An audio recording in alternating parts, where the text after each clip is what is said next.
contrition. This is the way that we bring it down.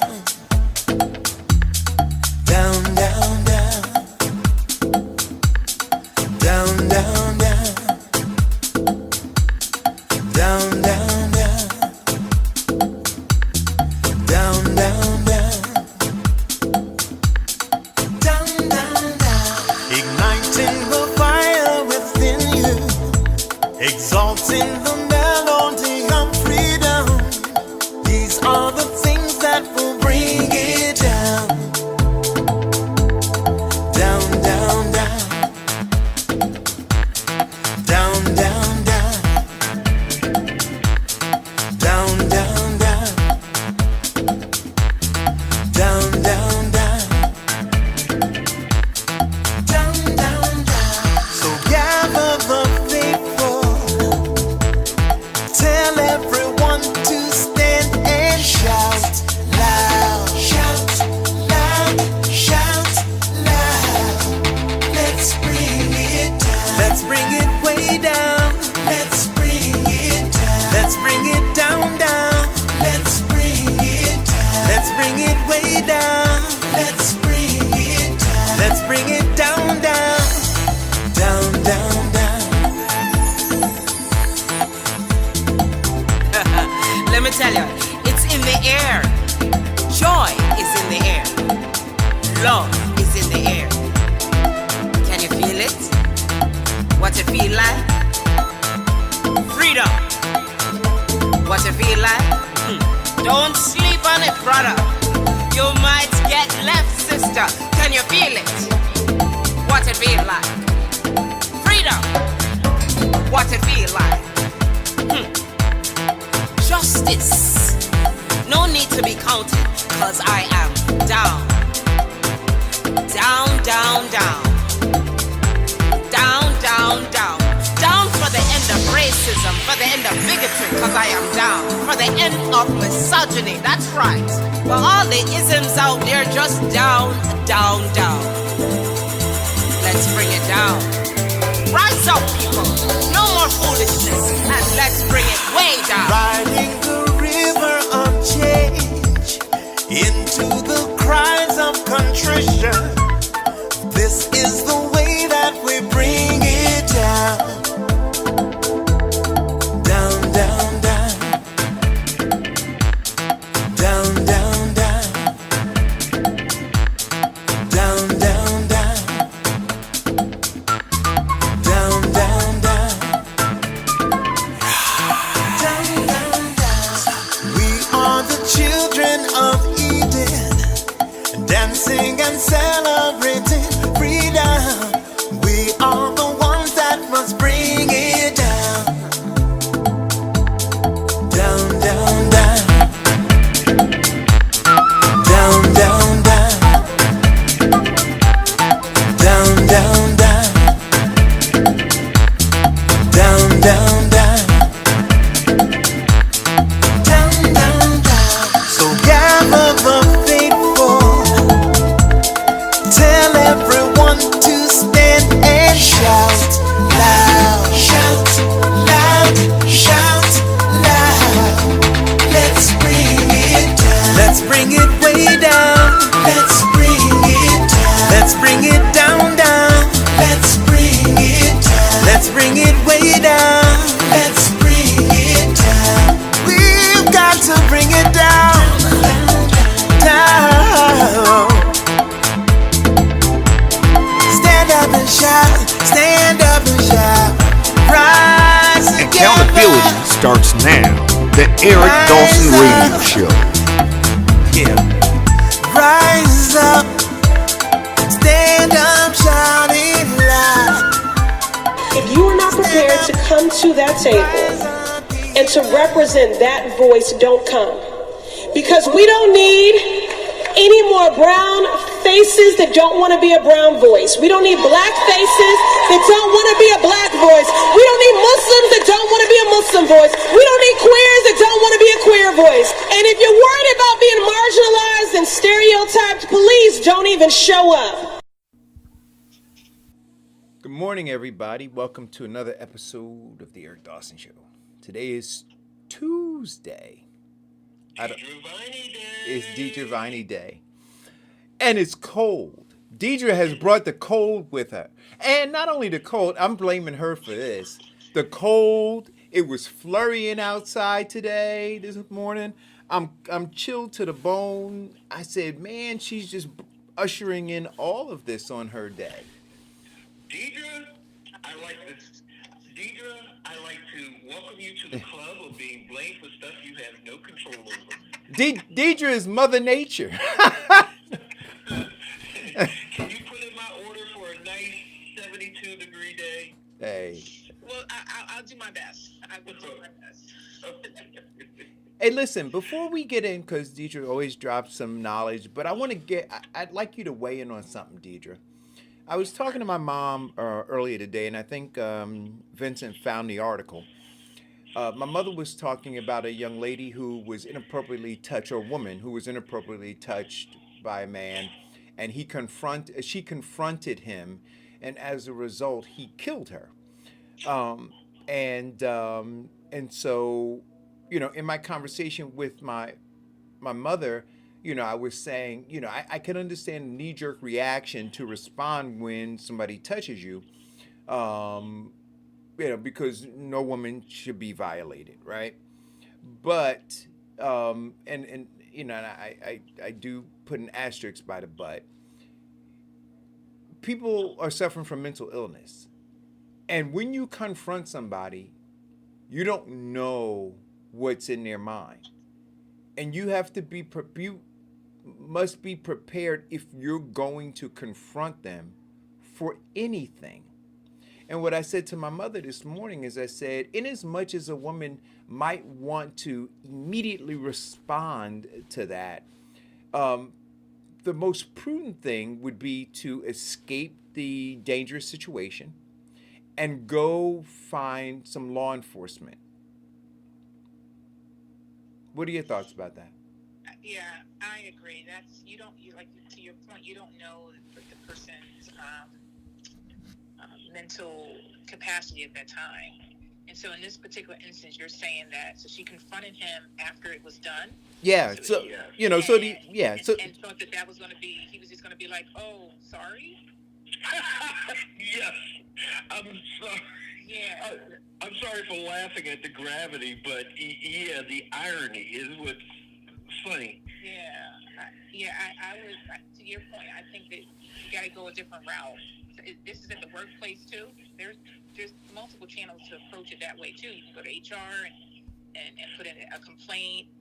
No, this was in the streets. Oh, this is in the streets. Oh. Yeah. Of all the places, MLK Boulevard, East Orange. Wow. Yeah, I would just go back and say, hey, can you just apologize? I wouldn't go that route. No. There's a lot going on right now, and people are in different spaces, if you will. That's a good way to put it. Yeah. That's a very good way of putting it. But yeah, law enforcement probably be the way to go.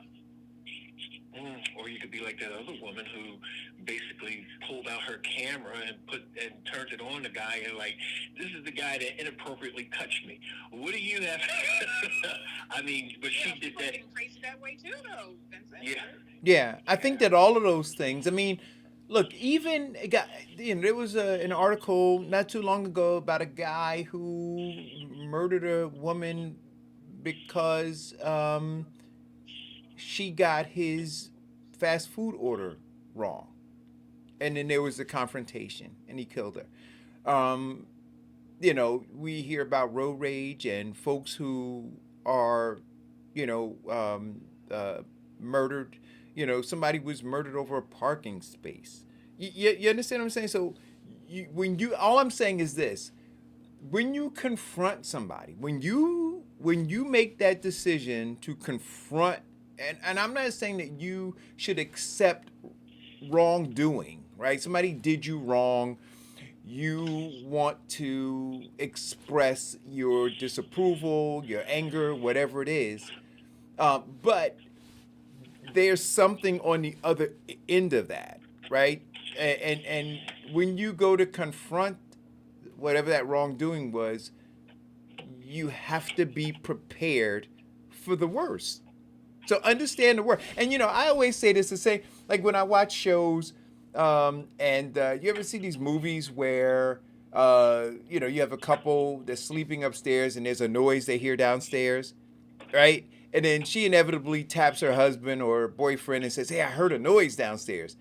And homie gets up out of bed and starts to head downstairs. I'm like, yo, if you're gonna go downstairs, be prepared for the worst, right? Like, and if you're not ready to confront whatever the worst is, keep your ass upstairs. Call the police, right? Yeah. Don't try to be a hero. Don't try to be a hero, Be right? like the black man in a horror movie. Well, that looks peculiar. What do we do?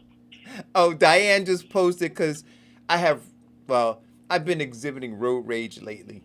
So Diane just posted. No, you just been exhibiting rage lately. Rage on the road, rage in the grocery store, rage in the parking lot, rage in an empty room. I mean, Eric,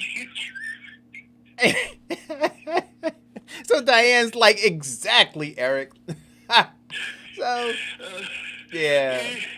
Anyway. I don't know. I'm going to contribute this to Eric and Holiday Strike. Well, and I'll say, because Diane was actually on the phone with me.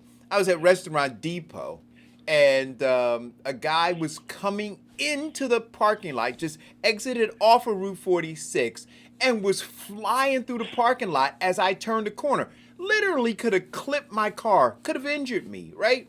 So and understand exactly what I'm saying, right?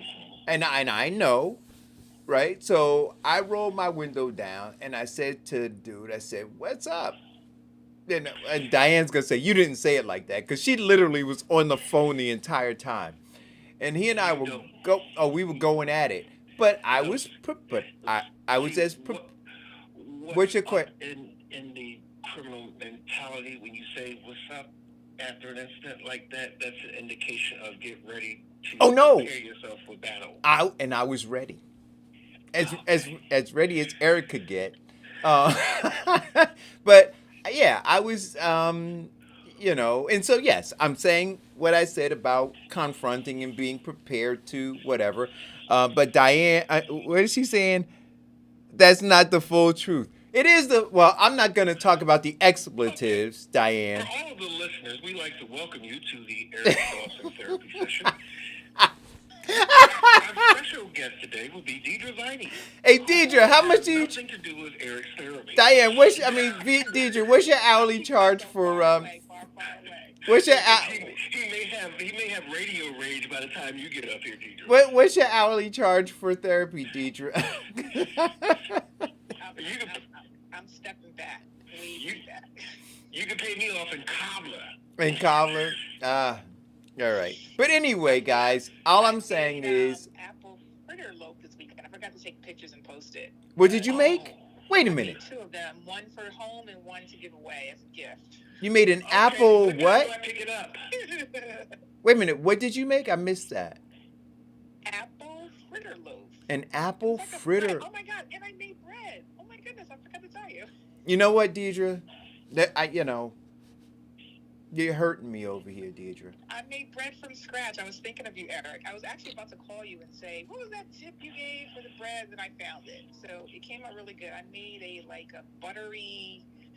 It was super easy. Butter. I added buttermilk, flour, water. Put it all together and yeast. Boom, done. See, this is what I'm saying to people. When you go, look, read the ingredients on the bread that you buy. They're probably like 40 or 50 ingredients in the bread that you buy. Bread should only have 4 ingredients. They should have water. If you're using buttermilk, okay. But water, flour, yeast, and a pinch of salt. That's bread. That's bread. All that other stuff is unhealthy. I'm so proud of my loaf. I'm going to post a picture of it in the feed. So now, you added buttermilk to it? No, I just added milk. Oh, milk. Really? Regular milk. That works too. To bread? The recipe I was following, I think I tried to find yours and I couldn't, but I was like, they're all probably essentially the same. and the one I added, it asked for half a cup of milk or a cup of milk and some butter. Right. And it was called a buttery loaf something. Oh, okay. But it was really good. So now, It came out- Deidre. Rather than the buttered milk, the butter actually becomes a coagulant, and the milk actually becomes a blender, and so you get that buttery flavor throughout.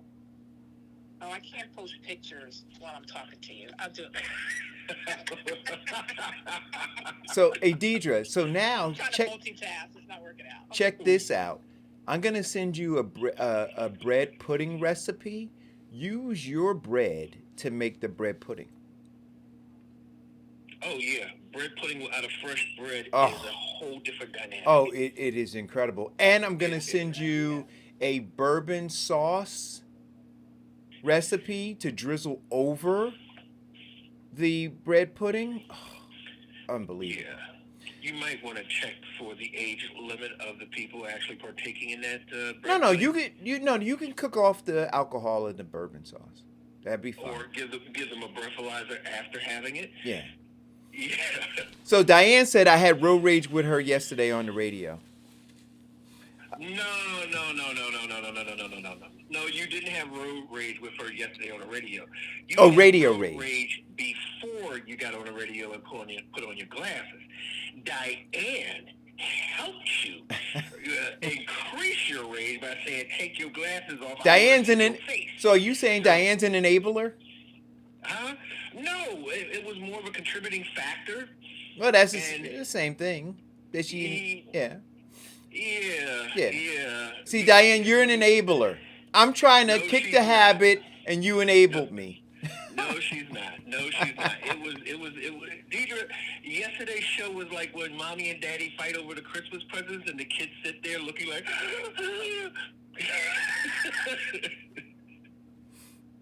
Anyway, Terrible. I missed it. but we made up. We made up. They made up. I think. Thank you. I think we're all good now. We just had a difference of opinion. Anyway, You didn't have a difference of opinion. You were saying the exact same thing that Diane was saying. You were just coming from a whole different standpoint. That's all. You were just so engaged in your rage that you couldn't hear the words that were coming out of her mouth.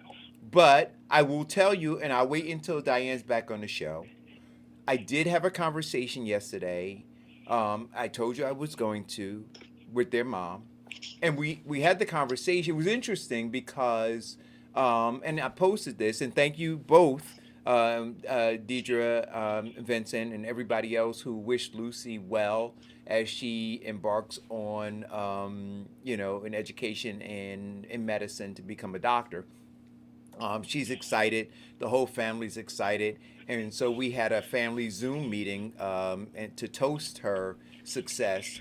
And so while we were talking about all of the different things because the Zoom call wasn't about what we talked about yesterday, but when we were talking about excellence and what we as parents expect from our children and so forth, I thought about the conversation we had on the radio. And so then I asked the question. And I had the kids on the phone, and I had the mom on the phone, and I asked the question. I'll save the answer for tomorrow, or not tomorrow's show because we're off tomorrow, for Thursday's show. Oh, cliffhanger. Okay, great. Okay, with that point, Deidre. Yes. What's going on in the world of job findings?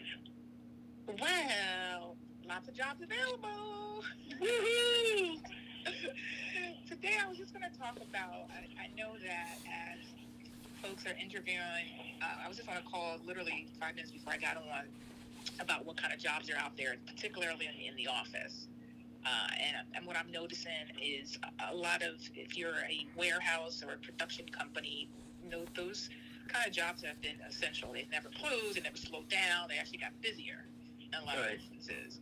And so they have been hiring people, and I'll talk about a bunch of those at the end of my talk. But there's also other jobs that are super critical that may be working from home. I like I said last week, I took 2 or 3 work from home jobs I just got in the last couple of days. And so today I just want to kind of talk about, some questions that you might ask in a job interview as you are embarking on if it's work from home. I know we talked about some questions that they might ask you. So this way, I'm going to flip the script for questions you might want to ask them so that you can get a better understanding of kind of what you're walking into. Because, people still have choices. Don't feel like you have to take a job just to take a job. You want to take a job that's going to fit you, that's going to fit, whatever your goals are. So one of the big questions I would suggest they ask is kind of talk about or ask them like kind of what are the company's challenges right now, and how are they looking to alleviate those challenges? I mean, this is unprecedented times. What are companies doing to pivot? How are they looking to grow? What are some new tactics they're doing to keep staff? What are some of their competitions doing? What are they doing to kind of keep themselves relevant and keep the business going? We talked earlier about, or a couple weeks ago, about businesses closing. Yeah. Right. You don't want to walk into a place where you're only going to be there for a couple months, and then they haven't put a good strategy together for how to survive this. Because we're still not out of the woods yet. Oh, not far away from it. I read a report and I posted it on my page. An average of 200,000 new cases of coronavirus daily right now as a result of the recent surge. And what Dr. Fauci is now saying is that this is nothing compared to what he expects coming out of Christmas, that we may be at 300,000 or more new cases daily in the U.S. So when you look at that, Deidre, it's going to devastate businesses, right? It's going to have them rethinking office space again, right? Rethinking work at home strategies again, social distancing within the office again. And so as you're, as that's happening and folks are applying for jobs and employers are looking for workers, what advice would you, you're giving this advice about, asking these questions, but how do you see this all shaking out? That's a good question. I wish I had a crystal ball. I think that you just need to go in sort of with eyes open, right, to the best that you can, understanding that we are all kind of figuring this out on the fly, if you will, to a certain degree. Some companies were well poised to work from home before the pandemic, because they might have had that structure in place. Some had to do it on the fly, and some did it on the fly and then really put some effort and money behind it to make it work really, really well. Mm-hmm. So where does this organization that you might be looking to join, where do they fit into that role? What have they done to sort of allow themselves to continue to be relevant and continue to operate businesses as usual and as normal as they can? Because you don't want to walk into something that's a mess. You want to walk in, you want to kind of, to the point I'm saying is just understanding what the company is doing. What are some of their challenges they're having now, and how are they looking to kind of mitigate those going forward? Okay. So another one is you talked about, companies having to rethink social distancing and remote tools and all those kind of things. And so what ways are they looking to continue the communication and collaboration? My call I was just on earlier, one of the challenging things I think, which is why I'm in the office now and we're social distancing, we wear masks every day, is that it is really challenging to collaborate over the phone, over Zoom. When you have something you want to say right that minute, you say it, and we all can hear it. And my office is not humongous, but I think that collaboration, that kind of water cooler talk, helps to cement your business. And so some companies had to, how are they figuring out how to do that going forward? And so that might just be a fair question for you to ask them, is that kind of what tools and practices they're looking to use going forward. Because there's, believe it or not, there's stuff still coming out. I just heard that Slack is something that's been probably around forever, but that's been a big thing that organizations are trying to allow their their people to talk amongst each other and feel that kind of collaboration, if you will, feeling closer. But maybe there's some other ones out there that they're considering. And so what are they going to do so that you can come in and not feel like you're working from home, or even if you're in the office, and how does that work for the rest of the organization? Okay. Yeah. And obviously, a brand new person coming in needs to they want to feel a part of something, right? And so maybe you might ask them, have you changed sort of how you're going to onboard with the new hire since this pandemic? What are they doing differently? Some people are completely eliminating face-to-face, altogether. Mm-hmm. Or some, they're allowed to come in to see the workspace that they might work in eventually, so that they can get a lay of the land, because of, like, to your point, Vincent, eventually people will come back, and you need to be comfortable where your space is going to be, and how do you fit into that. And so I think that get reacclimated to the dress code, and you're not wearing your pajama pants and your business shirt. Yeah, exactly. And so you want to find out, because obviously when someone's hiring during a pandemic, there's a reason for that, right? That's great. That's great that they're growing. It's great that the organization is thriving. But how are you going to fit into that mix in a way that's going to be seamless, and you're going to feel welcomed and mesh with the team? Because that's the biggest, I think, challenge with remote new hire is, you don't get that. You may not get that same camaraderie, if you will, from that kind of, like this, like I said, that water cooler talk, that quick conversations you might have to feel comfortable with your team members. Like that water cooler talk allows you to find and navigate the politics of the corporation, as well as an opportunity to talk to your mentor. Exactly. So you want to make sure that this person, that when you're joining something, that you're going to feel valued, right? And so that you're going to be part of the process. And I think a fair question to ask them is, kind of, how is that going to work? How am I, newbie, going to be able to contribute in a way that's going to allow me to be successful once I'm on the team? Because those first 90 days are really critical to any job. And so how are they planning to help the employees mesh with you? Maybe they might think of people are getting super creative. I read a great article about how they're doing holiday parties this time of the year, and they're getting extremely creative, to the point that they're bringing things home. They're doing virtual, all kinds of different, what do you call them? What do they call those rooms? Virtual, secret Santas. Oh, breakout rooms.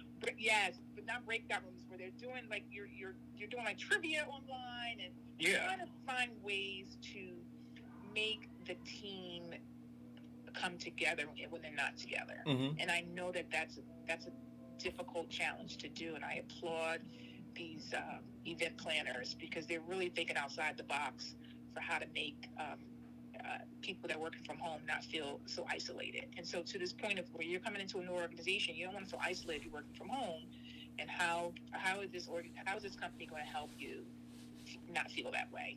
And I think that's a fair kind of question to ask them, is so that you can be successful.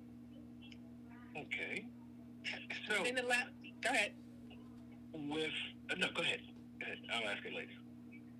Because you may answer it. And then the last one is just kind of, what are the company's priorities? What are their top priorities over the next few months? And how do I fit into that mix? Because I think that you want to go in, understanding the company, like big picture, right? You want to go in understanding what they're doing, how they're going to move forward, how you're going to help in them moving forward. And I think asking those kind of key questions for what are some goals, what are the things that are happening, I think are fair questions to ask a potential employer, so that you understand, I'm going to be a huge contributor to this organization, big or small. And so what does that look like, so that you can understand it? Okay. So, in terms of asking the questions, what are what is the key insight that you're looking to gain from these? So what I think is that you don't want to go in and find out the company's a mess when you get there. Yeah. You don't want to go in and figure out, because I've interviewed these people. I've interviewed them, and they'll come to me and say, "Oh, I got there, and I found out it was a mess. 2 months later, 3 months later, they weren't organized. They didn't have this together, they didn't have that together, and I'm now looking for something else." You don't want to have to job hop in 3 months or 6 months. Well, what if they're the type of boss who believes in the chaos theory? Well, that's a different story. that you may not be able to sniff that out, but you can if you ask them some targeted questions. So remember, guys, you're interviewing them as well as they're interviewing you. So I think it's fair to ask some transparency questions so that you can go in and say, this is a place I'm going to hang my hat, for a while. Everyone seems to do this bouncing around once a year. I'm hoping that trend stops. You want to kind of interview them and ask them some key questions, because these are unusual times. Yeah. And so how are they going to make you feel welcome? So Right. we Diane just called in, but before Diane chimes in, there are a couple of other things that I see as I was researching what people should be preparing for, and I didn't think about this. It says be ready for the hiring process to take longer than usual. What do you say about that? That could be for two things. One, they might have a lot of people in the candidates to consider. Mm-hmm. And two, they might still be trying to figure out stuff. Right. Depending on the role. Maybe they need someone, but they haven't figured out all the pieces for how this that they need them. Yeah. And then it also says here, it says expect to apply for 5 to 10 times the number of jobs that you had planned to before COVID-19 pandemic. Yeah. Well, before COVID-19 pandemic, a lot of people didn't plan any job seeking. Okay. But Well, you should always be in the market to evaluate opportunities, is my take, because you just never know. Yeah. You never know. You don't want to hang your hat up. that a company can have the best intentions, and where you fit into that organization may or may not be part of their going forward. Going forward, yeah. Everyone's always subject to being laid off at any time. And so that's why you want to always keep your resume fresh, up to date, and always at least keep your eyes out there so that you're not blindsided.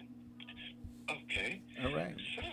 So we got Diane on the phone. And the questions that you should ask on your virtual interview. 1, what are the company's challenges? You want to make sure that you can fit in to address the challenges and the needs to show your value to the corporation. 2, is the company rethinking their social distance policies? And collaboration. How do you mesh and join in with the group? Fitting into the group dynamics, feeling needed and wanted in the corporation. And you talked about how people are getting creative with Zoom parties. And 4, what are the company's priorities? What are they looking to do? The direction that they're looking to go? What exactly are they anticipating from you? What you can bring to the table? And an opportunity for you to show that you're not only there for this position, but I guess you're looking to climb up the ladder. Absolutely. Yeah. Yep. You're a good recapper. Oh. And I think the other one was just, how is the onboarding going to change? What does it look like? Yeah. What does it look like? Yeah, what does that look like for a new person coming on board? That was the part where my wife came in and disrupted. So, Diane, do you have any questions before Deidre leaves us? Yes. Yeah. Yeah. Hey, good morning, guys. Good morning, morning. Diane. So, Deidre, I found that when I worked for other people, I went to one particular job in Hawthorne to find out that they were about to relocate. And I didn't find that out until maybe 2 weeks into being hired.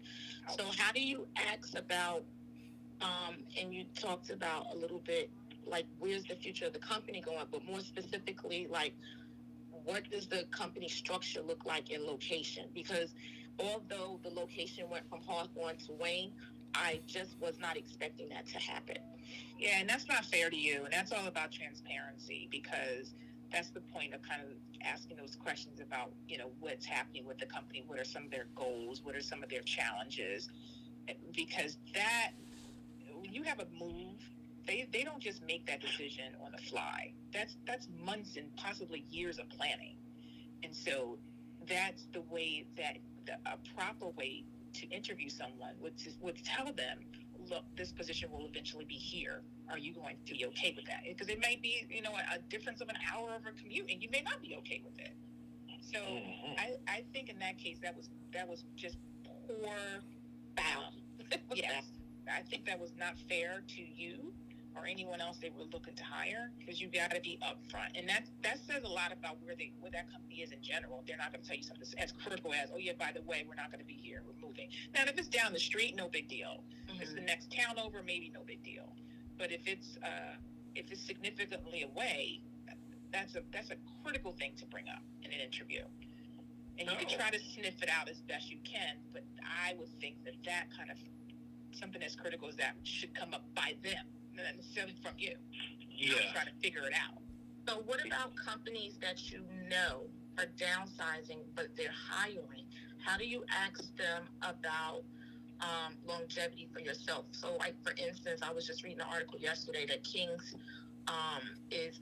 has filed bankruptcy some time ago, and they're starting to close some of the stores, the supermarket in New Jersey, but they offer their employees to work at other locations. So how do you ask those questions without being like, sideways about it, but just to be upfront about, what is the forecast for the company? What does it look like? Where do I fit in? How long will I fit in? Yeah, I think that goes back to kind of the goals, because I read that King's article too, and maybe they may tell you, those were not as performing stores, and I need you at a more better performing store, and this is what we're looking to do as we restructure our debt or as we restructure our business. And we want to focus our time and attention on stores that are doing well. I think those are fair questions to ask, because yes, people do hire when they lay off others. That's just the nature of the game. And it might just be, or your role is so critical. Let's not even use the supermarket. Maybe your role is a critical role, and the ones they let go, they weren't as critical at that particular point in their business. And so they may say, no, your role is extremely critical, and this is why. But I think that's a fair question to ask them, to say, why is this position open? I understand you just laid off, a bunch of other people. Right. And why this role? Because again, companies have to be transparent and have to feel you're coming in with an honest answer. Okay, so now what about when you are hired for a stay-at-home job, because a lot of positions are at home, but they're going to transition back into the office, but you want a stay-at-home job because that suits your schedule and everything that's going on in your life. How do you discuss that in an interview? That's a really good one, and I've had that situation happen. I think you need to be upfront from the beginning, because they need to understand kind of where you're coming from so they can make a decision. If you are on the fence about it, that's something different. If you want to change your mind later, that's a different story. But if you know that this role is eventually going to go back into the office, you need to speak up, because that may be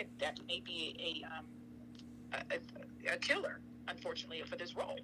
Because they need that collaboration. They need that kind of water cooler. They found that people are better face to face versus virtually over this. This is a nice year test of maybe a year and a half test to see how it's working. And they're going to be looking at metrics and all those kind of things to see where they fit in and how, that works. But if you want to be working from home, I think you should bring it up, to be honest. You don't want to years later, 6 months later, say, oh, no, I want to stay home. They said, no, we've already explained to you from the beginning. We were all going back into New York City in June. Okay, well, another scenario. I have a friend that's in IT, works for Apple in California, came back to New York because now everybody is working from home and not in the offices, wants to stay home and wants to know how to have the conversation of how it's more economical for them to be at home than to be in the office because they're still getting the same work done at the same operating hours on the West Coast now. Well, actually, that question came up in a survey.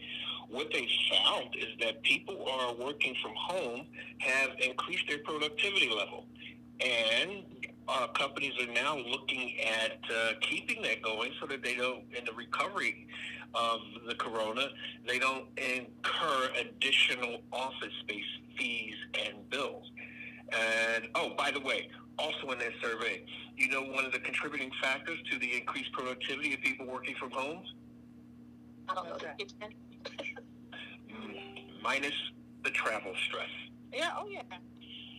Yeah, but any job can be a work from home job to a certain extent, right? There's the retailers, that kind of thing, you can. You know, you're moving boxes, you can.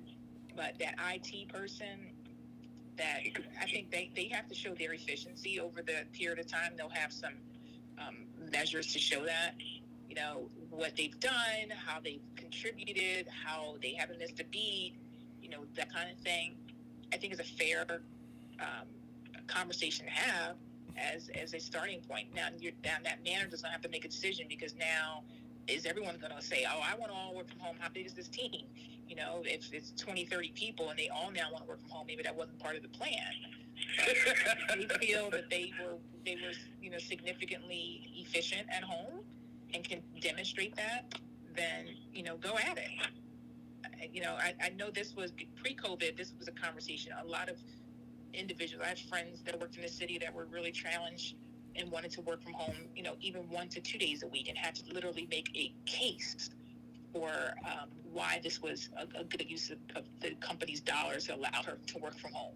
So, you know, I think it's a fair question or a comment to just back it up with some data. Okay. Actually, thank you. That was great. So Deidre, the hot jobs that you have so many of. So, like I mentioned at the beginning of my talk, I'm getting quite a few jobs, administrative jobs in warehouses. I mean, it's a separate office, very nice offices, but they are essential positions in terms of the warehouses are producing different products or moving things from overseas to here. And so if you're an administrative assistant with some logistics experience, you're an administrative assistant in general with just lots of experience coordinating things, I want to talk to you because I got 4 openings with that right now that I'm looking to fill. As we always mention, I'm always looking for general warehouse. I'm always looking for forklift. Those ones just seem to never go away. Mm-hmm. Those all those businesses are super, super critical and important, and they never slow down. And as a matter of fact, quite a few of them actually got busier during COVID. So we're always looking for good talent. If you have forklift experience, I'm looking for a regulatory auditor. So that's a mouthful. But if you have banking experience and you want to work from home, that position pays really, really well. I think it's $35 to $45 an hour. CPA preferred? You have to have no CPA. You need to have banking experience, you know, mid to large banking experience. That one is, I've got quite a few openings for that right now. And it's 100% work at home. Is that one? A lot of these, like, really Hey, Deidre. Yes. Because I may send somebody your way for that one. Is Okay. that a You said it's 100% work at home. Is it work at home because of COVID, or is it going to be work at home post COVID? No, I have 2 roles. So there's one that's strictly work from home, that one I just mentioned, Mm-hmm. and that one is it's a contract role, so it's going to be 6 months to 2 years. That's a doing big regulatory audit. one. Yeah. Okay. So it's a contractor role. I should be real specific with that. So they're working now, not optimal. Okay. The other one I do have is an IT auditor. That one will eventually, you need to be able to come and work in New Jersey 2 to 3 times a week if needed. Okay. So eventually it will, probably come back to the office. Got it. But that one for now it's work from home. So if you have IT audit experience, I want to talk to you for that as well. And that too is a contractor role for now. Okay. Deidre, Yes. because you're a temp agency or placement agency, what percentage do you know that your jobs have turned into permanent positions for people? Like average, it doesn't. I'm just sure. It's probably a good 60%. Okay, that's good. Yeah. We get quite a bit of just temp, but a lot of them do turn perm, which is exciting. So, Deidre, how can people reach out to you? So they can go to our website. I try to keep it up to date. That's what I'll be working on as soon as I hang up, just to keep up all those jobs up to date. expresspros.com/Jersey City. You can also reach out to us. Just call in our office, 201-333-8400. We recommend you check us out online. You can submit your resume there. You can apply to our jobs. You can look at our jobs that we have open. And if you don't see anything that fits you right this minute, doesn't mean we don't have it. You can still submit your application online. Right. Because we get jobs all the time, which is great. Yeah. Well, again, Deidre, you are a wealth of information and helping people to be employed. So, if anybody on this broadcast goes and contacts Deidre, please mention the Eric Dawson Show. We'd like to keep track of our progress and growth to the community. I appreciate you all be listening and no fighting. Well, Diane said we cool. No more relationship stuff. Although I do have a relationship question today. Uh-oh. Oh, boy. Let's get ready! Hey, Diane, is this a glasses on or glasses off conversation? Oh, here we go. Where you get at? Hey, wait a minute. I may want to put my glasses on so I don't get punched in the face, right? Oh, God. What What a question for me, Diane. I'm gonna exit rear. Yeah, no, you're going to listen. You can respond if you want to. Okay. Okay. You're a little different, so you can answer anyway if you want to. So I was listening to a podcast. A guy and his girlfriend, he wants to get engaged. She had 2 kids for him. She refuses to lose weight, and he's reconsidering to propose to her. Oh, that shallow oh, God, no.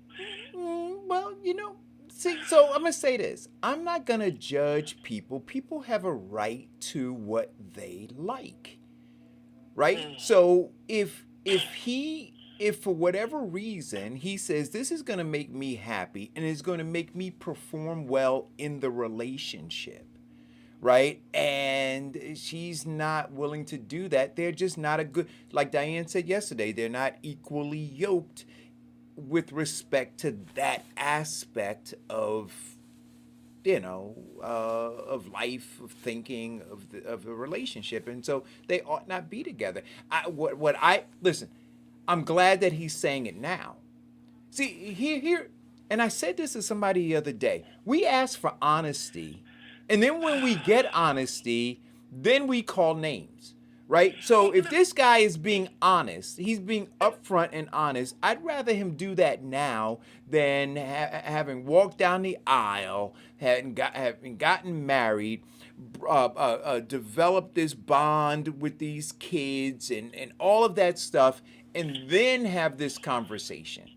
The fact that he's having it now, I think... This is what the guy is being honest about. He's being honest about the simple fact that he doesn't want to marry her. Because here is my theory. Love has no condition. Whether she's thin, fat, whatever the case may be, you don't love her for her body type. Well, you know what? Stop, because when we look at the when we look and say 60%, wait a minute. When we look and say 60% of marriages end in divorce, right? And now you make that statement and say, love has no conditions. Well, there were conditions in all of those. And now, now you can judge the level of superficiality and say, well, this one thought that this one was too heavy, or this one thought that this one was too whatever. But based on the statement that you just made, Vincent, there should be 0 divorces, because if we say that it has no condition, so that is an ideal, that is an idealistic way of looking. That is an ideal. That is an. Be honest and say that, you know what, I don't. You're great for having sex and and all the kids and everything, but in terms of you being wifey material, no. No, see, I think I'm worried about her losing weight. Come on. See, I think that when you sit in your ivory tower and pass judgment based on what you want, to that guy, that is an important thing. Now, when you tell me what's important to you in a woman, right, I have to look and say, well, that's Vincent. He's an individual, and that's important to you. But for you to say, well, what's important to me, Vincent Squire, ought to be important to other people, and if it's not, then it's superficial. I think that's a very dangerous path to go down. If people are individuals, a very dangerous path to go down is putting conditions on the relationship. So wait. You have no conditions. Wait a minute, Vincent Squire. Are you gonna tell me? Honey, you are. Wait a minute. 1.5 pounds. No. Are you gonna tell me you have 0 conditions? Are you gonna tell me you have 0 conditions? No, I'm not telling you. There we go. And so, but your conditions are valid. But you're going to tell me yours are valid and his are invalid. You're going to tell me that yours are superior, that his are superficial. Okay, who are you to judge that? I'm going to tell you that one of the conditions of my love is not the body type. Right, but that's Vincent Squire. And see, you don't get to, but I don't think that you get to judge because that's you, that everybody else should subscribe to what you have said. That's you. God bless you. That's important to you. That's not just Vincent Squire, because of the simple fact if you look at when you look and explore the actual part of love and marriage and relationship, and one of the biggest reasons that we have all of these divorces is because people have a false sense of what relationship and marriage and love truly is. Love is not the body type. Right, but that's lust. Did you want to step in and say something before you hung up? Sorry, I was listening to them arguing. I know it's so. It's good to get a different male's perspective, because that is, I know for some men that is definitely an issue, that they want to make sure that their woman is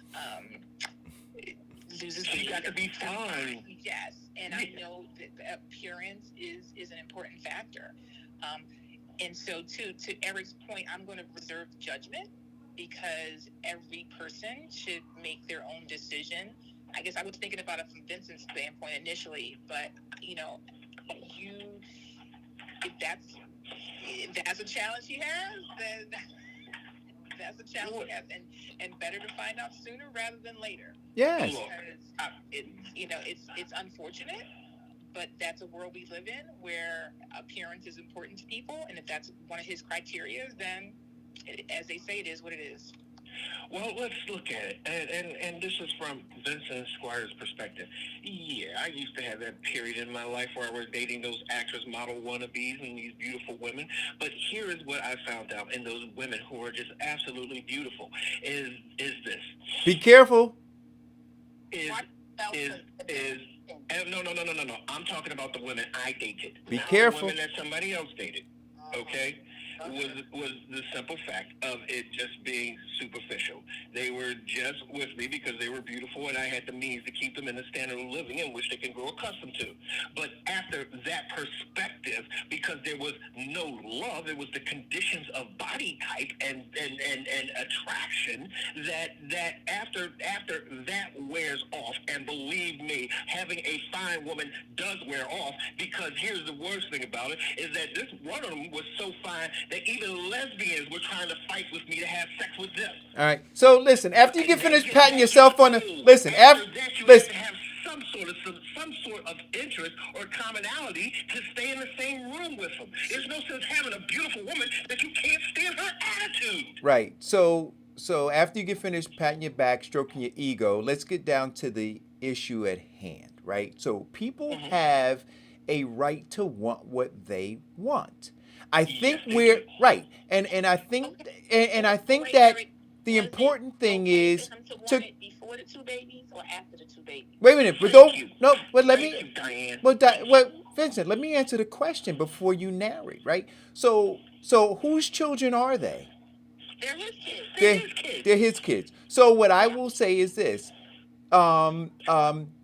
if he did not make this information known early on, then he's at fault. He should have done that, right? So yes, he can want what he wants, but he should make that known, because when you bring somebody else into a relationship with you, you should lay everything on the table, right?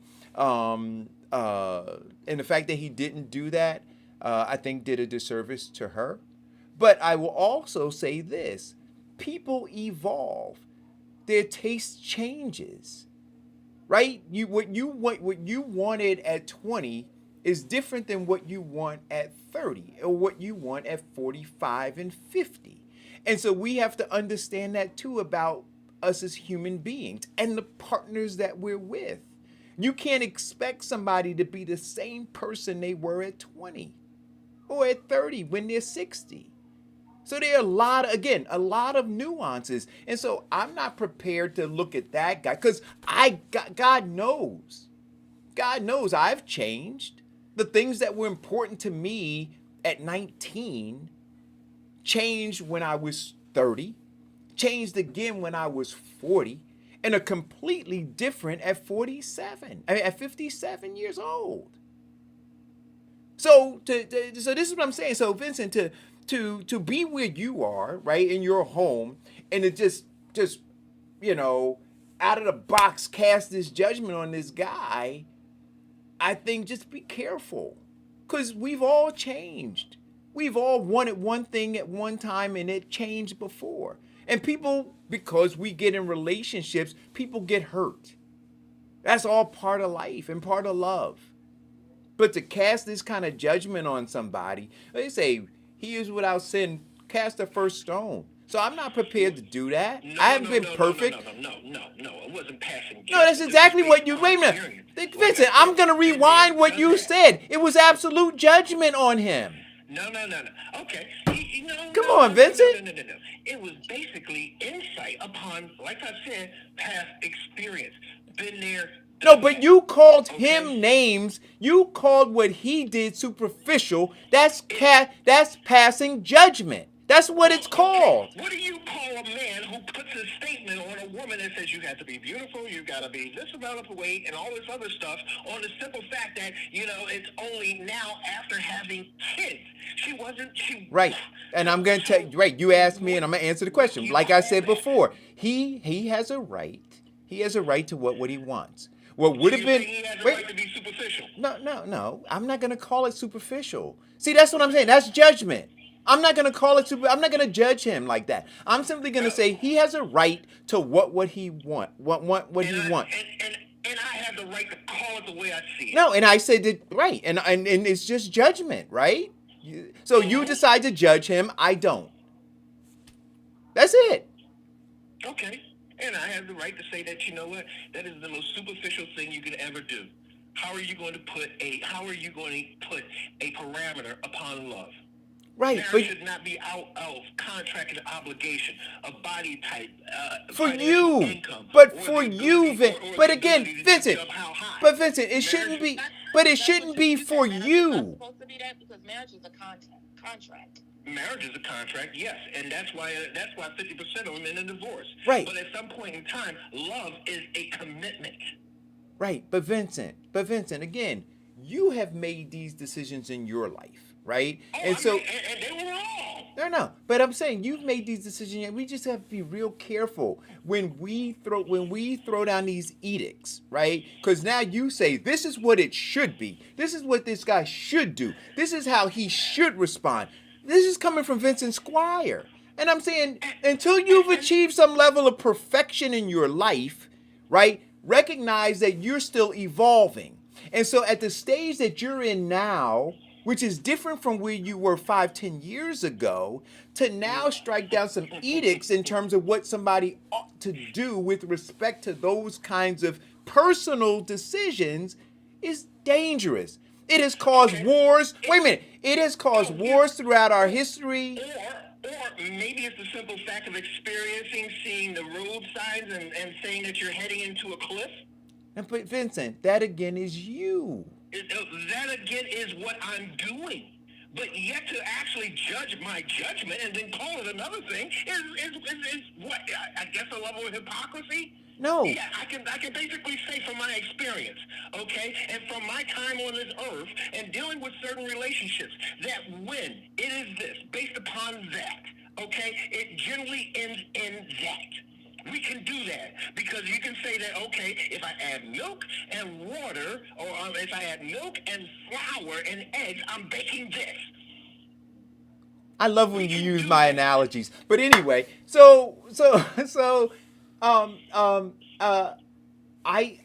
think. But let me finish. Go ahead. If I could, okay, if she was good at, okay. Let me do this in 25 words or less.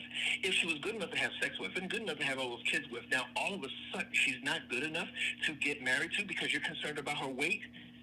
So what I'm going to say to you is basically an excuse or a cover-up to basically say that you're not ready to be married. Because love, if you're marrying from the position of this is the woman that I love, does not have conditions. Right. And so when you read the Bible and it talks about love, where is there condition? Right. Where it says it accepts all, knows all, it appreciates all, love never fails. Right. But so here's something else again, right? And this is very dangerous. So you believe in the Bible. There are millions and millions and millions of people who don't. And so now for you to say, well, I'm coming from this perspective based on this book. And so he should be coming from this perspective based on the book that I believe in. Is very. That's not what I said. Let me finish. Now let me finish, Vincent. Based upon this. Well, that's what you just said. I'm not saying that he should be. Vincent, that's what you were saying. Is it that? I'm not saying that he should. But what I'm saying is that coming from this text and my experience, it really affirms this text. To you. And what I'm saying that when you put a condition upon love, it's not love. But that's for you. See, you once again, Vincent. You're saying your frame of thinking is based on the Bible. Is based on you studying for your PhD in theology. In theology, right? That's where you're coming from. Got it. So now, when your thoughts are framed around that, you now believe that everybody else should subscribe to that. No. Of course you do. Of course you do. That would be very immature but of course you do. Very ignorant in thought. So no. Because Vincent, all of what you've been saying is from your perspective and what he should do and how he is superficial because of your definition of the word love based on the Bible that you just quoted a scripture from. Tell me all of those women who watch your show do not feel him to be superficial and not in love. No, Vince. He's putting conditions upon Okay, so here we go again. I am not, listen, apparently you're smarter than I am. Because I am not. Trust me and believe. I'm already come to the realization that I'm not the sharpest tool. But I'm not going to begin to think about what all of these women think. I'm not going to do that. Because they're all individuals. And then once I hear what they say, now I know. So I'm not going to begin to see.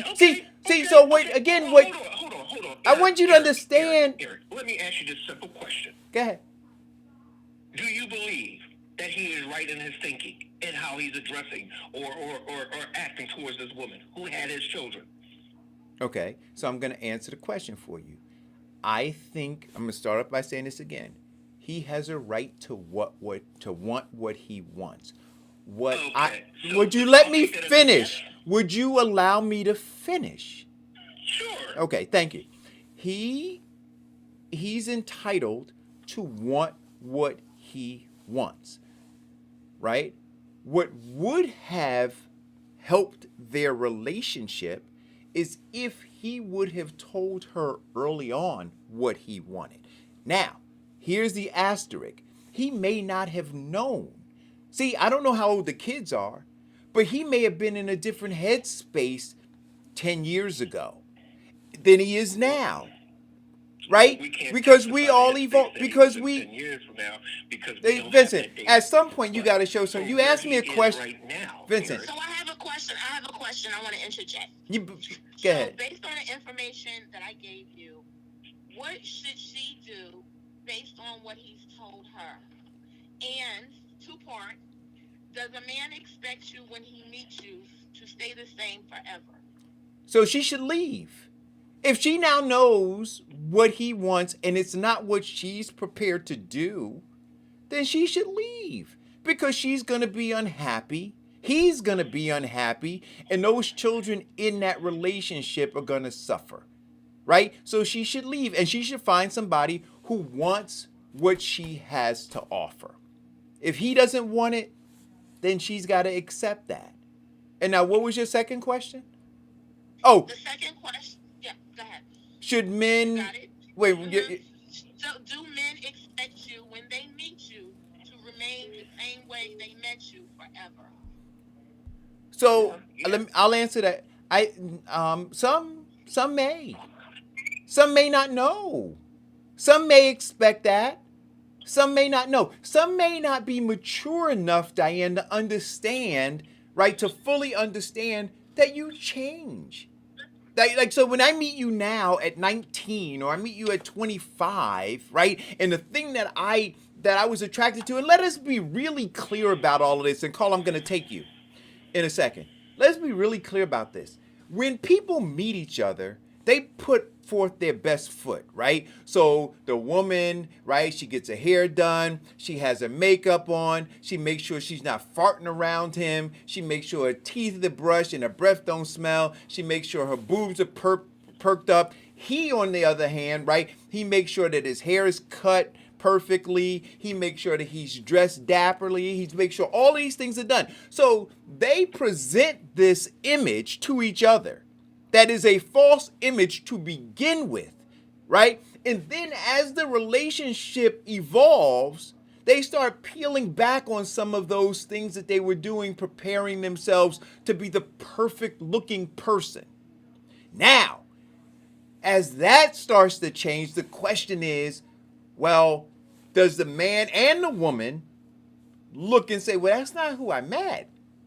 That's not what I signed up for. See, what I signed up for was for the woman when I went over her house, she had the candles lit, she had the whatever. And then she's going, the man I signed up for was the guy who was always dressed to the T and brought flowers and did this and the other. And all of it evolves. All of it. See, so we have to, like I said, we just have to be careful. Call or go. I agree with you, Eric, and I'm a girl. I think, we don't know the details, right? So when they met, they were these two people, and obviously she was thin then, right? And I think sometimes women, we get a little too comfortable, right? And I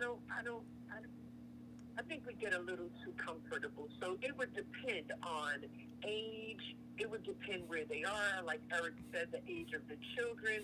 So we don't know. We don't know the details. But at best, if you met someone away, right, and you change that way, appearance, whatever it may be, if it's changed, do we just say accept that? Like, and you have to accept that because I had your children, and so I don't care anymore. And not that weight is indicative of not caring about oneself, but if I like dark men with beards. And I'm giving my description. If I like dark men, Wait a minute, Jody, you sure are? Because I was about to say, wait a minute, I know you're a man. yeah, I like dark men with beards, right? That's what I like. And I don't like anything else but that. And I'm not settling. No matter how long I'm alone, I don't settle for nothing, right? So why would she want, and why would you want someone to say, hey, you were this before and you're this now, and you live with that? Because in Vincent's definition, right? If I love someone, I want to be everything to that someone. Like I want him to be for me. However that transfers into a look. And I just don't think it's fair to say he's a bad guy, right? It's because he wants. Because then when we go to other places, right? Are you helping her? Do you get out and walk with her? Do you hold her hand and walk her through the process of being healthy? That's where I would be a little critical of him. Like, hey, if you are healthy, not even healthy, then that should also be a factor, right? That I don't want you to be unhealthy. But if you want something for someone, are you helping them get there? Do you walk with her? Do you go to the gym with her? Are you helping her get to that state? Because if she's saying, hey, I'm fat now, and that's that, I wouldn't marry her either. Well, there is, you have to look at it in terms of relationships. If it Why does has she a have level of to? love in it, there is a part in which you want to please your significant other. Now, if her level of pleasing him means that she is willing, and which she actually shows that she's not willing to go through the thing of rigorous exercising to stay a perfect size 3, then that's it. Well, what I'm saying is that when it becomes a demand, it no longer becomes love. Well, wait a minute. Let me ask you a question, Diane. No, it's Is funny he? that Wait a you minute. said what you said, Jody, and what you said, Vincent, because men in the feed of the podcast I was listening to were saying she's lazy, and that's an example of her being a bad person for not wanting to have good health. You know, people always want to equate health with your weight. Yeah. There are a lot of skinny people who have horrible health situations. But I totally understand what you get. And Vincent, I understand what you're saying when you say when you love somebody, you want to put your best foot forward for that person because you love them, regardless. Mm-hmm. And you will do those things and go beyond because you know you love that person. But when you have a person that's that says you should be skinny, I don't like the way this looks, you need to do this, you need to do that, a woman will fall off and do just the opposite because one, they're angry or they're falling into depression because no woman wants to be nitpicked about their size, about how they do their hair, about how like all of these things. That's like more, and to come home to that, nobody. But let me ask you a question. I want to say this because again, I didn't listen to the podcast. I don't know the couple. Right. Whatever size she is now, it didn't happen overnight, right? No. So there was Wait a minute. Let me finish. Right? Can I finish? Can I finish? Yeah, go ahead. Right. Mm-hmm. So it didn't happen overnight. I don't believe that that it was in the end that he made his statements. Right? There may have been conversations along the way, right? Mm-hmm. About hey. You know, can we, and maybe not, I don't know. And again, because I don't know, I'm not willing to pass judgment. And even if I did know, because I'm an imperfect man, I wouldn't pass judgment on him. But I am going to say that there's a possibility that upon her having the first child, because I know people who, after they had children, they went to the gym and they lost the baby fat and they got back to the shape that they were when they attracted the guy, right? And so maybe that was part of the conversation. I don't know. You don't know. And so now we're at the end. All we don't see the road traveled, right? We just see the end. And what he's saying he's faced with, and what her reaction to what he's faced with is. The journey is something that both of them experienced, which have led them both to where they are. And so to be at the end of it and commenting without knowing that journey, I think is just irresponsible. But you don't consider irresponsible or shallow or Here's your judgment again. Actually consider It can a be. norm. It can be. It can. You can say he's shallow. You can say all of those things. But the fact is, he voiced his opinion about what he wants. Whether you agree with it or don't agree with it, he said It's what he wants. And it's what he wants. And now he's reconsidering the proposal because of it. Now it's up to her to, like Eric said, to decide you're staying or you're leaving. And if you're staying, you better be on that treadmill. Because if not, at some point, I'm going to be leaving. There you go. So that's just what it is. Right. And I don't know too many women that want to put up and deal with that, but hey, good luck. But also, I like to say, well, what if the situation was reversed and he's a man and he lost his job, got a new job, but it doesn't make as much money as he used to. So now, what does she say to him? I'm sorry, but when we met, you used to make $100,000. Now you're at $65,000, and you can't keep me where I want to go party. So. For me to marry you, you got to get two jobs or a better job. Well, there are some women who do that, right? There's some women who have set those standards for themselves, and when that man can no longer meet those standards, she says, "I have to move on." Now that man has a beautiful behind to somebody who can afford me. Right, that may happen. And again, I'm not. But again, I'm not. That's still not the level of shallowness. Right, but here's the difference between the two of us, Vincent. And you're talking about people and what their morals should be.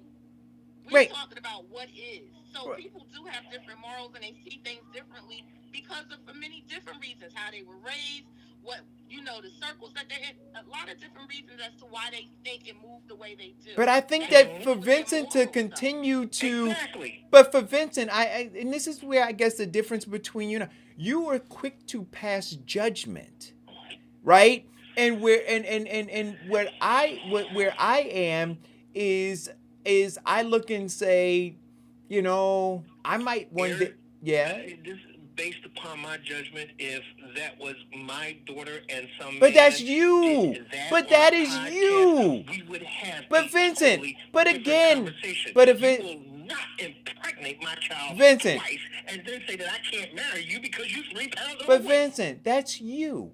That's you. That's not the rest of the world.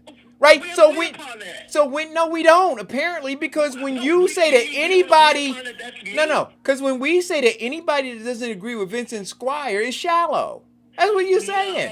No, Of course. that's not what Vincent Squire said. Vincent Squire said that this man was shallow. And Right. Vincent Squire also said that if this man did it to my child. Okay, Right. hold up, Eric. What if this man did it to Lucy? So we want to get into anecdotal stuff, right? See, I try to stay out of. No, what we want to do is keep it real. No. But Vincent. What if this man gave Lucy 2 kids and then said, Right. well, I don't know if I'm going to marry her because she done gained weight after the 2 kids. Right, but see, here is where you go. This is the rabbit hole you go down when you're question. This is the okay. If you're gonna continue to interrupt me, right? So here's where you go when you lose traction in what you're saying. And I'll answer the question for you, right? But what I want to say is my answer fits only me. It doesn't fit the rest of the world. It is what I would do. And what I would do, Vincent, show some restraint. It does, and I'm going to answer it, but it does not apply to this man.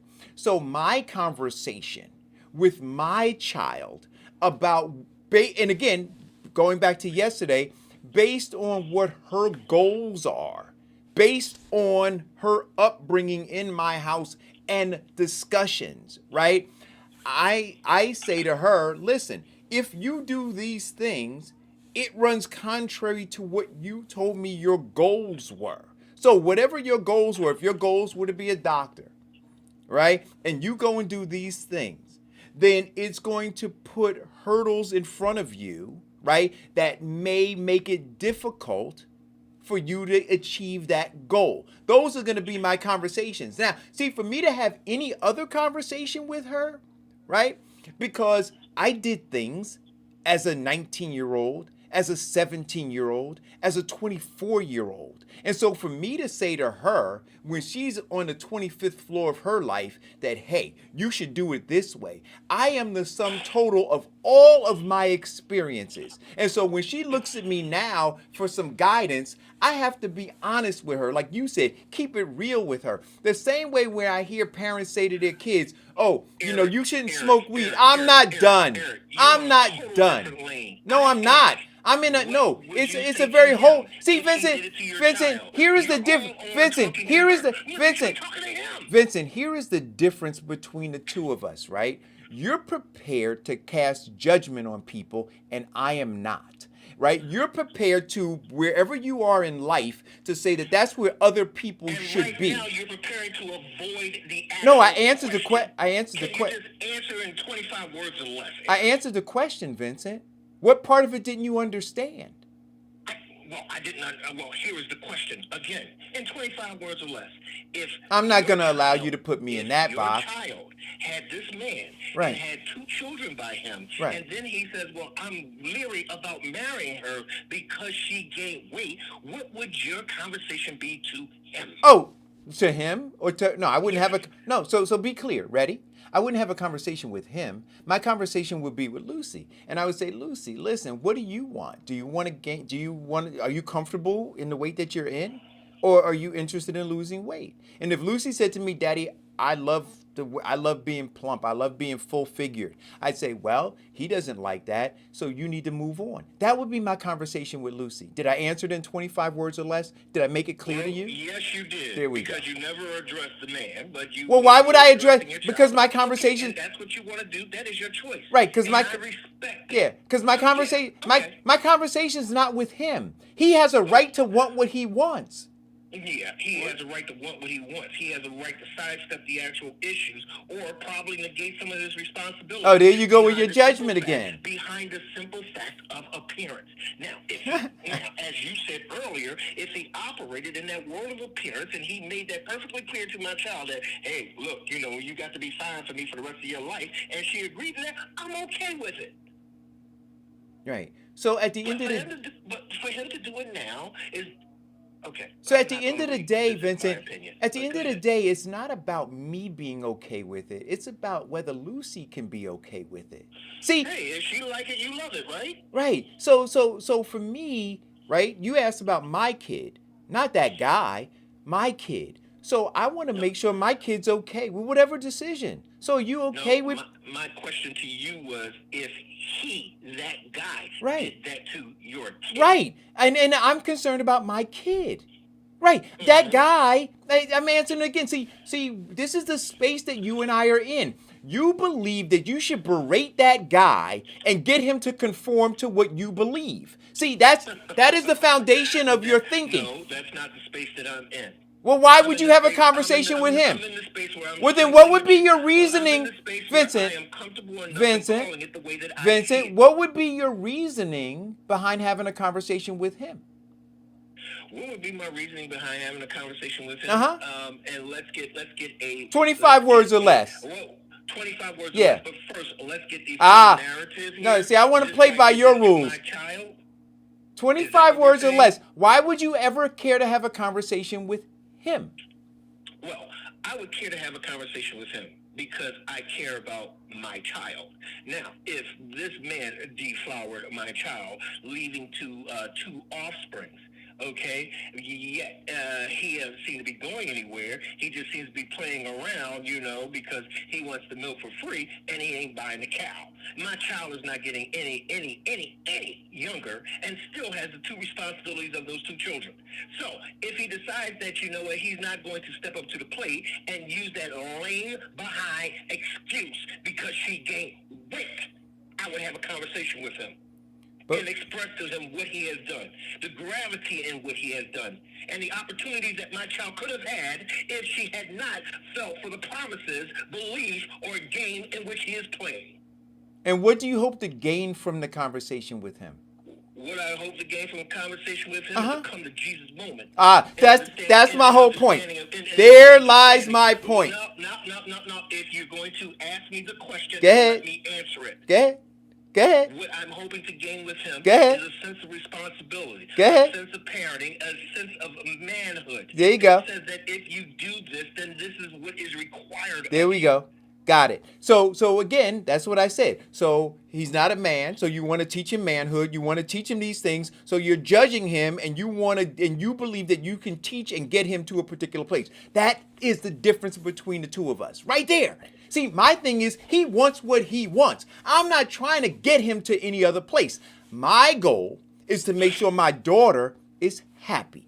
There lies the difference between the two of us, right there.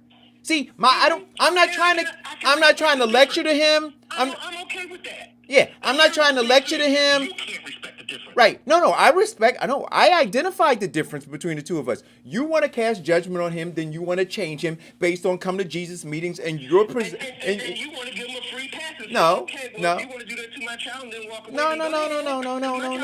No, understand. No, that's see, there you are judging again, right? So no, what I reckon listen. What I want to do is recognize him. Recognize judging. No, Vincent, slow down now. Don't get emotional. I want to recognize him as a human being and his right to want what he wants. Once I do that, right, free myself of that, then I turn to my daughter, right, who I love, and I say to her now, what do you want? Right? I'm sorry, but I've invested way too much into my daughter in terms of dance, ballet, school, auxiliaries, Jack and Jill's, links, the entire thing. I've invested too much into my child to develop a pedigree for her to actually be exploited by some man who comes up with a lame excuse of not marrying her. Right. No. And hey, look, I may be the overprotective. No, it's called controlling. Over-opinionated. No, it's called judgmental and it's called controlling. That's what it is. Right? It's judgmental and it's controlling, right? And it's not recognizing, it's judgmental and it's controlling, right? That's what you want to call it? Okay. No, I call it being a dad. No. No. I'm not going to sit up here and be one of them parents where everybody gets a trophy and for sports participation and there are no winners. In this situation, this isn't a situation where we can say, okay, we're going to be no winner, no harm, no foul. No, there is a clear loser in this, and it happens to be my child.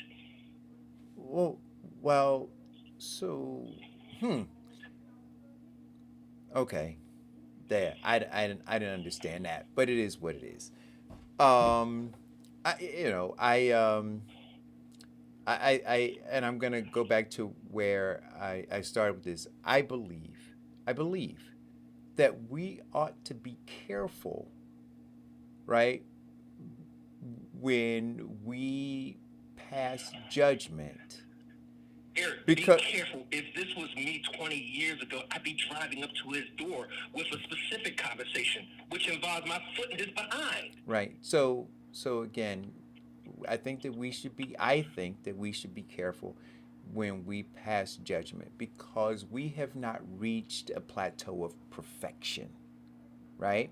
And so from where I stand now may be totally different from where I am in 2 years or 2 weeks or 2 days or 2 hours, right? So I can say, all I can say is that he's a human being, she's a human being. They both have a right to want to be happy. They both have a right to want to be happy. And my job, to the degree that I'm enlisted, is to help them find their happiness. Not mine, but theirs. To find theirs. And then in the end, I become happy because she's happy. And if he's enlisted me to help him find his happiness, because he's happy. Not in what I want, but in what they want. I believe totally different. I know believe you that, do. You know what? No one has the right to be happy, but under the Constitution, everybody has a right for the pursuit of happiness. Now, if that pursuit means that he is impregnating people without a level of responsibility, if that makes him happy, okay. However, Well, in what? Well, my why was pursuit- this guy? Let me finish. However, in my pursuit of happiness, guess who isn't? But why was this guy irresponsible impregnating this woman? Why was that irresponsible? Okay, well, here is one of the actual things. In impregnating a person, you have to have some level of responsibility. Another one is a level of commitment. And, you know, Diane did say marriage is a contract, and that part is true. But also there is a part of that commitment to the other person, which says that, you know what, I'm giving you my undying love. I love you enough to No, that's what actually you get say, to bring Vincent. life into the world. Yet I do not love you enough to actually support you and your ways and your endeavors because you gained Vincent. a couple of pounds. Vincent, that's Well, you. Vincent, as a mom, you know what I would say? As a mom, you put all her responsibility away, right? In 2020, women don't just get pregnant. In 2020, I don't want to hear a woman say, oh, I had an accident. In 2020, there are no accidents, right? I agree with that. So give her some responsibility first, right? And my mom used to say, since we're all over this, my mom used to say, why buy the cow when you can get the milk for free? She put herself in a very precarious situation. She put herself in a situation where he can make a choice now. We can't blame that on him. And I'm not blaming it all on him. Okay, so if a woman, this is my opinion, in 2020, if you were not cautious enough, like, and Diane did say kids, so you can't even be mistaken at that point. One kid's a mistake, two, you're having kids, unmarried, right? That's still bad. If you pulls back that contract because I don't even say stupid, but you made a choice to have children outside of the marriage. If you don't touch that marriage at the end, you're bad. You're bad, no matter what the circumstances are. Because, see, like Diane said, that is a contract. So if they had gone and done it the right way, right? And she got married first and had the children, it's a little harder to get out of that little situation. But I can actually walk away from you with the child when you're not married to me. So she has to take responsibility for that. I am not negating her level of responsibility in that act.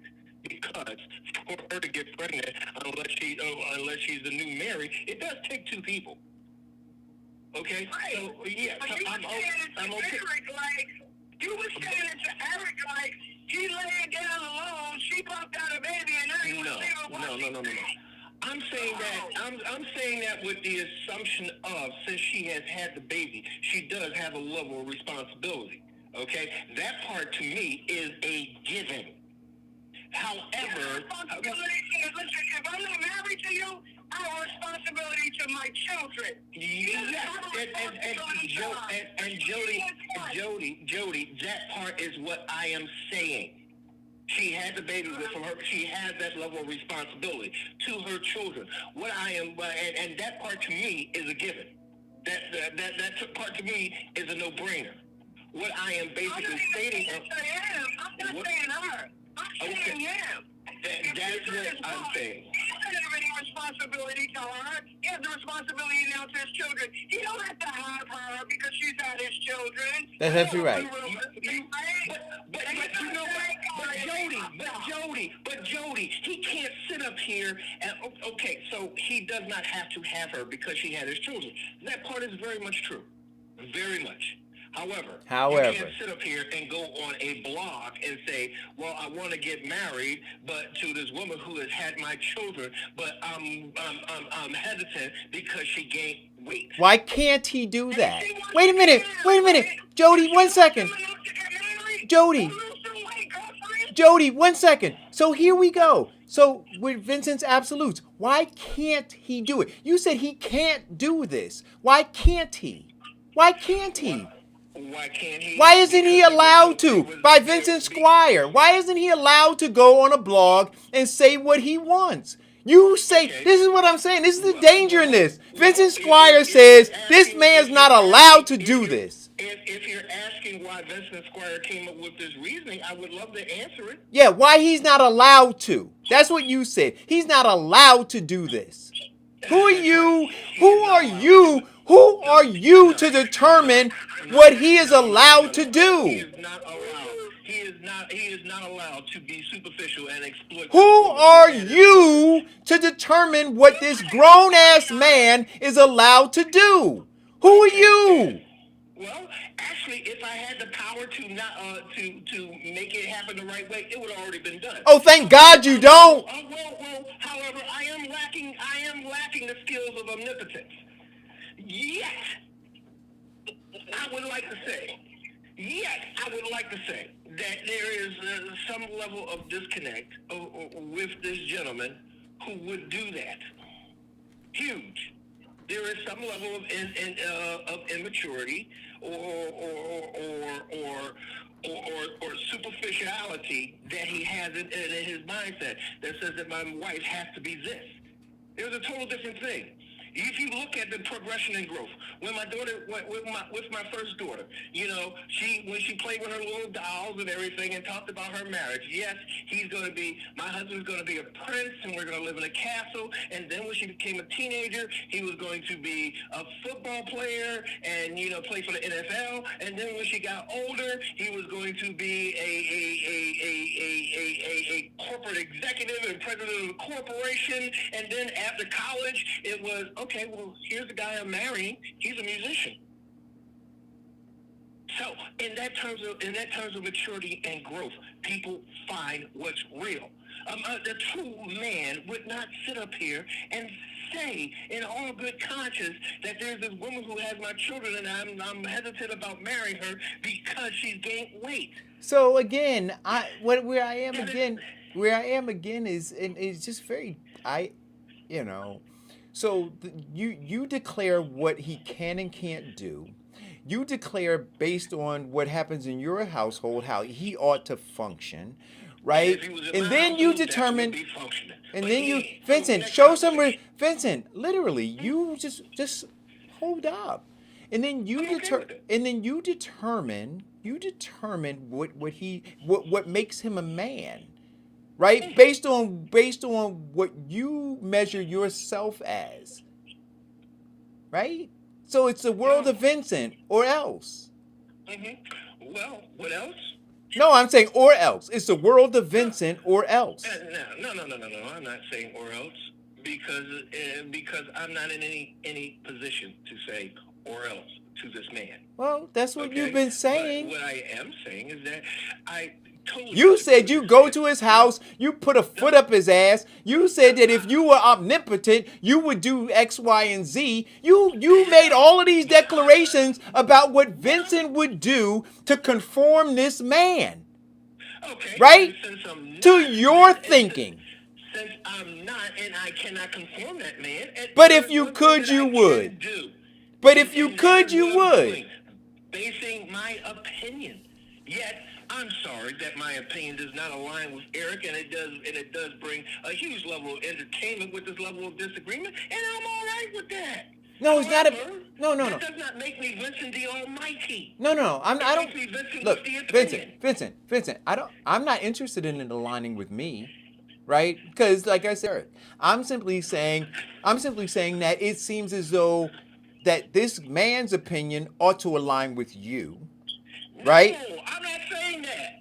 Because if this man's opinion would align with me, we wouldn't be having this conversation. No, well, and I'm not saying that his opinion should align with me. But you said because it doesn't align with you, he's not a man. You said because it doesn't align with you, he's not a man. Because it doesn't align with you, he's That's not what superficial. I said that based upon what he's doing, it's immature. Right, based on Lack of some manliness. right, based on your alignment with. But here's one of the other things that we have to look at in society, and Dr. Lane said that Thursday, is that we deal with these women, these men who basically have an arrogant sense of entitlement. It's immature. They feel like they can do anything, and it's all their world. And we got here a woman who has 2 children and a man whose immaturity can't actually move up to his level of responsibility and put the excuse in place that I don't think I could do it because she's gained weight. Oh no, so I agree with Dr. Lang. When Diane put that post up, I answered nope. I said nope, he shouldn't do that, right? That was my opinion, right? Right. I can't judge him. Isn't your opinion judging? Okay, then why is my opinion judgmental? That meant that. So when I said no, that meant that if I was that guy, There we go. Right, I wouldn't equate it. Maybe I don't care. I don't mind if someone's heavy. I guess, but I do. Right, but and I'm heavy, but what I want and what I am, anyway, I said no. But at the same time, I'm not going to extend my opinion to the judgment of that person. I'm not going to say, and I'm a woman, right? But I'm not going to say he's a bad guy or he's an irresponsible guy because like Eric said, people get to say what they want in this life, right? And I'm so on Eric with people have the right to be happy. So if someone heavy does not make me happy, you mean to tell me because we have 2 children, I have to be unhappy? But having sex with her, having sex with that heavy woman made him happy. No, she wasn't heavy, right? Obviously, she wasn't heavy when That, when they got together. Yeah. Obviously, that's how obvious we can go with. Okay, so you're saying that she's heavy right now. He's looking to propose to her. They've already had 2 children, and he's no longer knocking boots. Well, I'm not going down that rabbit hole. Yeah, It yeah. does. No, it doesn't. But we got another caller. That Diane talked about, that's something totally different. People, and that's a mistake people make. You can live with someone, right? You could be in a relationship with someone, right? But when you talk about marriage, that's a totally different ballgame. Correct.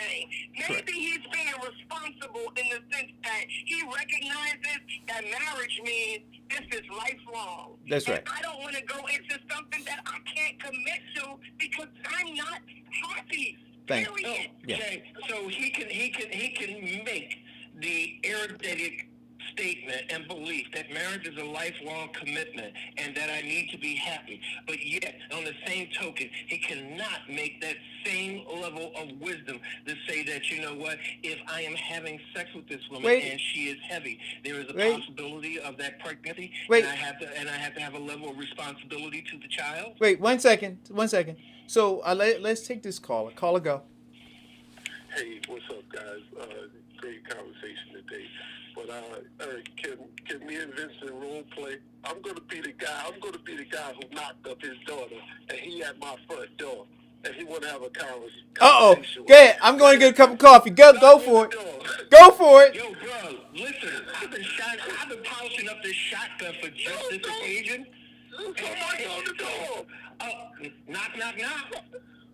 Hey, what's up, man? How you doing? I'm glad you came over. What's going on? I'm all right. I want you to take a ride with me in the car. All right, come on, we're in the car. Let's go. All right, listen. Listen here. Look in that back seat. You tell me what you see. Yeah, see that's a body bag, a shovel, and my shotgun. Now, you had 2 children by my girl, and you 2 have been together for so long, and I just heard you on a blog saying that you're not going to marry her because she gained weight. Is that true? That's right. I'm concerned with her health, and I want her to lose some weight. Go ahead. You're concerned about... Hold on. I don't appreciate you threatening me because I could go. This thing could go either way. But what I'm going to let you know right now is your daughter and me. We together. And every night we go to bed, I'm gonna talk her against you. Now you're gonna have a problem with your daughter. Okay. And your daughter, hold on. Your daughter is with me. She's a grown woman. See, most of the time we don't understand the dysfunctionality that we can cause with our kids because we interfering in their relationship in the wrong way. Okay. We don't.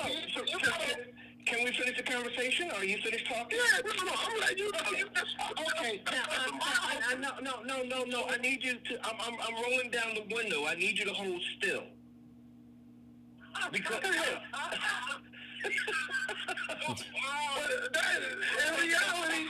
reality, you joking, but that is wrong in itself. But what I'm saying is you're gonna go to a man and tell him what to do with his relationship, and you out of bounds. You better come. I'm not gonna tell him what to do. What I'm going to do. What you're going to end up doing is you're going to cause such a strife between your daughter because we can have all the best intentions in the world, think we standing up for our kids, but in the same time they looking at you crazy. It's like going into an abusive relationship, telling somebody to leave, they end up staying and hating the person that told them to leave. Yeah. So exactly. No, exactly right. I'm glad you can admit that you're wrong. That you gotta approach like Eric said. You gotta talk to your daughter. Yes. When you go to that man and think that you got a gun and a body bag in the back seat that you can't end up in it, the greater you be digging for somebody else, you don't be digging for yourself.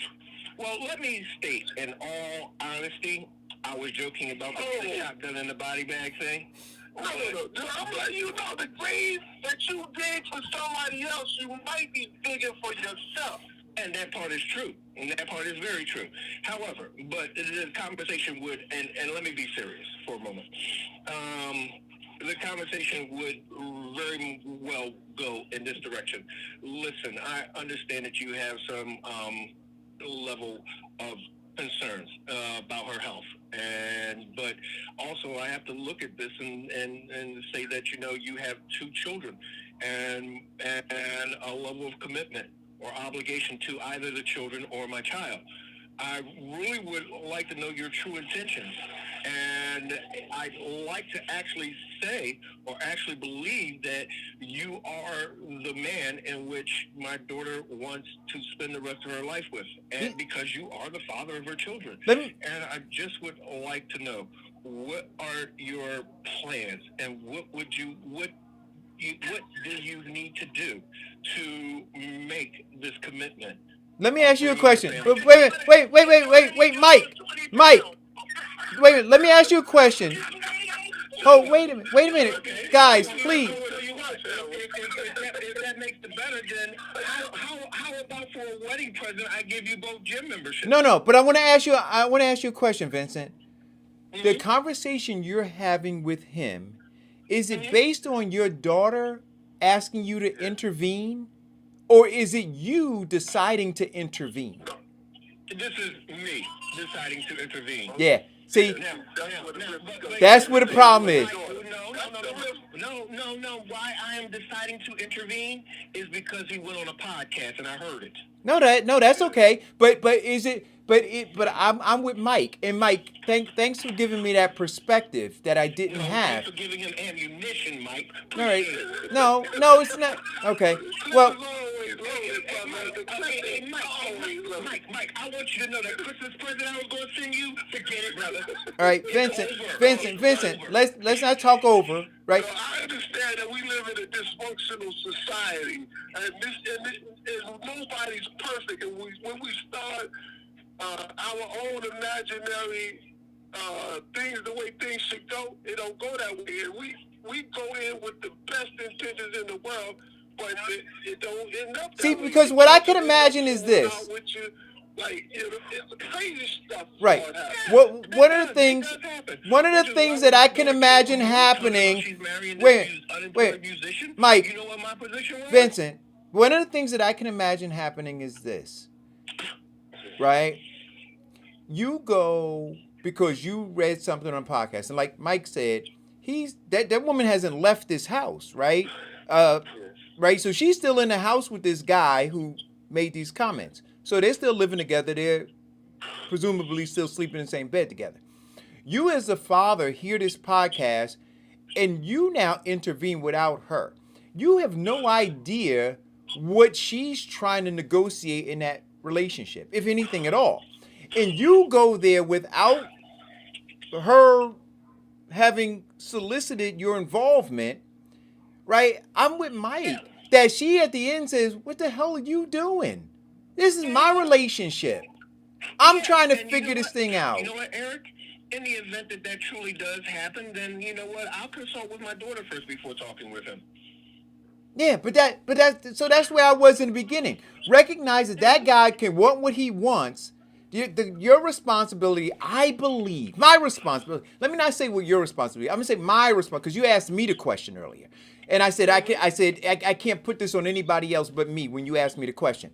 My responsibility would be if my daughter came to me to talk to her about a road to her happiness, to achieving the goals that she has set for herself, recognizing that guy, right, has a right to want what he wants.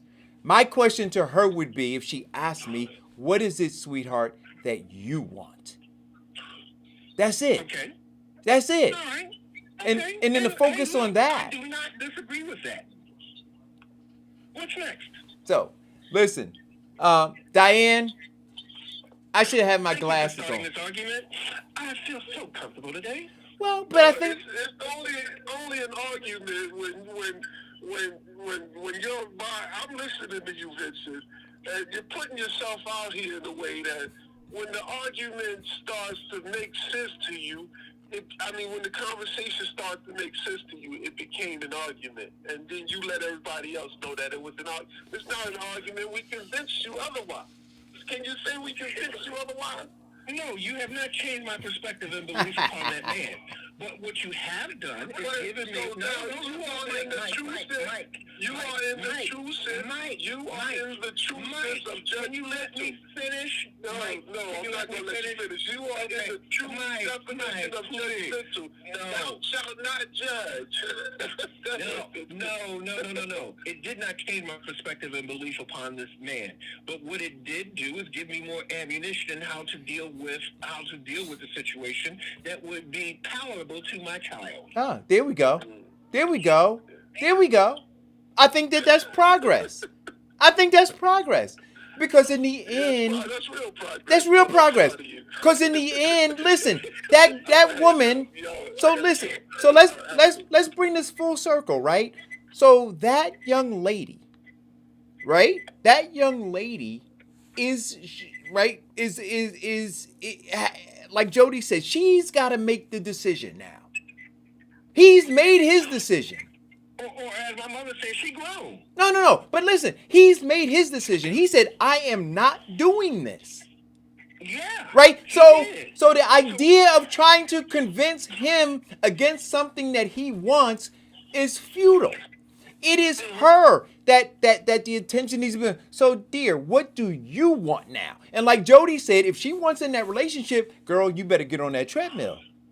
Right? If you love who you are, that he has rejected, then you need to move on. But he has made his decision. Right? That's it. And so I think that and then if she gets on that treadmill, loses a couple of pounds, yet now he comes up with another excuse, then we get to understand a whole different dynamic. Well, I can't go beyond where we are now, right? Which is he said what he wants, right? He has indicated what he wants. She now has to respond to that. That's her. That's her now. Either she stays or she leaves. And that's it. And her response would be either you can kiss it or she will get on the treadmill. Yeah. One or the other. Yeah. But to have the discussion with him, to have the shotgun and the body bag with him, that doesn't do anything. Hey, you forgot the shovel. don't forget the Oh, shovel. yeah, you gotta have a shovel. Yeah, But you know what? And the shovel gotta have dirt on it because you gotta dig the hole before you. That's actually exactly. shoot 'em. You know, I was getting ready to say that, brother. You gotta have that hole dug already. Exactly. You gotta have that. It's already dug Yeah. because if you kill him and then dig the hole, you stand the possibility of witnesses coming by and seeing what you're doing. No. You gotta have him where the hole is when you shoot him. you can't be you can't listen. You can't transport him to the hole. You gotta have him at the hole. Listen. But in all seriousness, I think that relationships are complicated, right? Relationships are complicated because people are complicated. Yes. And people are like diamonds. There are multiple facets. And there are certain things in people's lives that are non-negotiable. And there are certain things in people's lives that they have a level of flexibility or compromise. And the whole problem is that the other thing about relationships is that they are emotional, which can sometimes exploit some of the deepest and darkest parts of mankind or society in general. But the other aspect about relationships is that they are beautiful. And done right and properly, they tend to be a blessing for everybody involved. They stand as a shining example of what we can be if we are willing to be that. Well, I wasn't going all down that path. I'm simply saying that I'm simply saying that people are imperfect. And you want the relationship that they form to be perfect. That doesn't make any sense. You can't bring perfection out of two imperfect things. Doesn't happen. So you work to make it the best you can. And in a lot of cases, and we see it, 60% of them fail. Right?